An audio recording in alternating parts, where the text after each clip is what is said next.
अस्सलाम वालेकुम, welcome back to my channel. काफ़ी अरसे के बाद फिर से आपकी खिदमत में हाज़िर हुई हूँ। बस मसरूफ़ियत ही कुछ ऐसी थी, अल्हम्दुलिल्लाह माशाल्लाह से पता ही नहीं चला रमज़ान का पहला अशरा भी गुज़र गया और बिल्कुल भी पता ही नहीं चला कितनी तेज़ी से ये गुज़र गया। और दूसरा अशरा भी शुरू है, कुछ ही रोज़े रह गए हैं तो दूसरा भी ख़त्म हो जाएगा। इसी तरह की रूटीन आजकल चल रही है। तो थैंक यू सो मच आपके प्यार और मोहब्बत का। वो लोग जिन्होंने मेरे पर्सनल नंबर पे मुझसे मैसेजेस में पूछा, जिन्होंने मेरी परवाह की, जिन्होंने मुझे सपोर्ट किया और जो वाकई ही इतनी परवाह करके मुझे बार बार पूछते हैं कि आप ही मैं ऑनलाइन क्यों नहीं होती हूँ, मैं वीडियो क्यों नहीं शूट कर रही हूँ, क्या रीज़न है। तो इसके पीछे कोई रीज़न, कोई स्पेसिफिक रीज़न नहीं है। एक्चुअली मैंने शिफ्टिंग की थी, उसलिए भी बहुत ज़्यादा बिजी थी। फिर बच्चों को न्यू स्कूल में एडमिशन, उनका टाइम टेबल, उनका जो स्केड्यूल सेट करना, तो आपको पता है ये सारी चीज़ें, ये सारा प्रोसीजर टाइम टेकिंग होता है। स्लोली फिर बाद में चीज़ें सेट डाउन हो जाती हैं, पता भी नहीं चलता। तो एनीवेज़ बहुत मुझे अच्छा लगा, आप लोगों ने मुझे इतना प्यार दिया और थैंक यू सो मच। और उन लोगों के लिए भी एक नसीहत वाली बात है, एक साइलेंट मैसेज है कि देखें, एक इंसान है, वो एक बेस्ट यूट्यूब पे आपको पता है एक बेस्ट प्लेटफॉर्म है जहाँ पे आप मैं काम करना स्टार्ट किया है। तो I am not a professional, I am beginner. मुझे सीखना है और इसी तरह से सीखते हैं, इंसान अपनी गलतियों से सीखता है। तो मुझे तो कुछ भी नहीं अभी आता, लेकिन I am in learning process. Time के साथ मैं सीख जाऊंगी।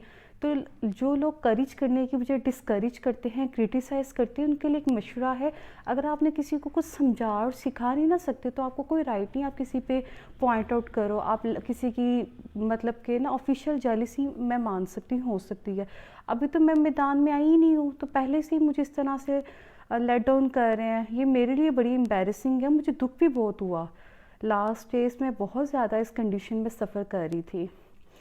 है, हर एक का नामा माल उसके साथ है।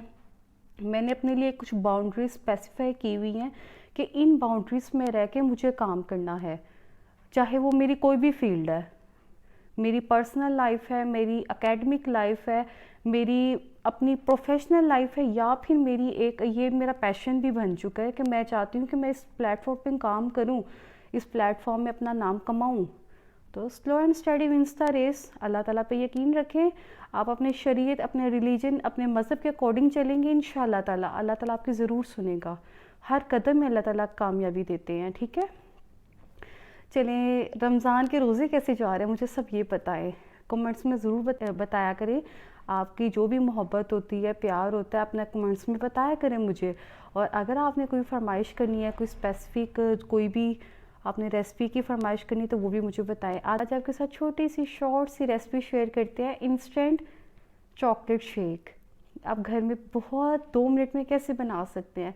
चलिए चलते हैं मेरे किचन में, फिर आपको बताते हैं कैसे बनता है।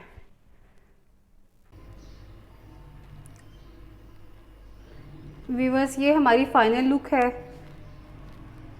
Instant chocolate shake is ready now. आप इसमें चाहें तो 2 पैकेट भी माइलो के यूज़ कर सकते हैं, मैंने एक ही फ्लेवर यूज़ किया है। अगर आप ज़्यादा मतलब फ्लेवर इन्हांस करना चाहते हैं तो आप 2 to 3 पैकेट भी यूज़ कर सकते हैं। सिंपल, कुछ भी नहीं करना, आपने शुगर ऐड करनी है, क्यूब्स ऐड किए हैं, दूध में जितना आपको मग या कप रिक्वायर्ड है, उसमें लास्ट में चॉकलेट चिप्स ऐड कर दे। जब ये ब्लेंड होगा तो बिलीव इन मी बहुत अच्छा टेस्ट आएगा। बच्चे स्कूल से आते हैं, दे वांट चेंज, जामे श्री रमज़ान में पी पी के बच्चे तंग आ गए हैं, तो अब मैं उनको मोस्टली यही दे देती हूँ, चॉकलेट शेक। आप चाहें तो इसमें स्मूथी बना के बनाना भी ऐड कर सकते हैं, एज़ यू विश। कैसी लगी आपको मेरी रेसिपी, कमेंट में ज़रूर बताइएगा। अपना ख्याल रखिएगा, टेक केयर, अल्लाह हाफिज़।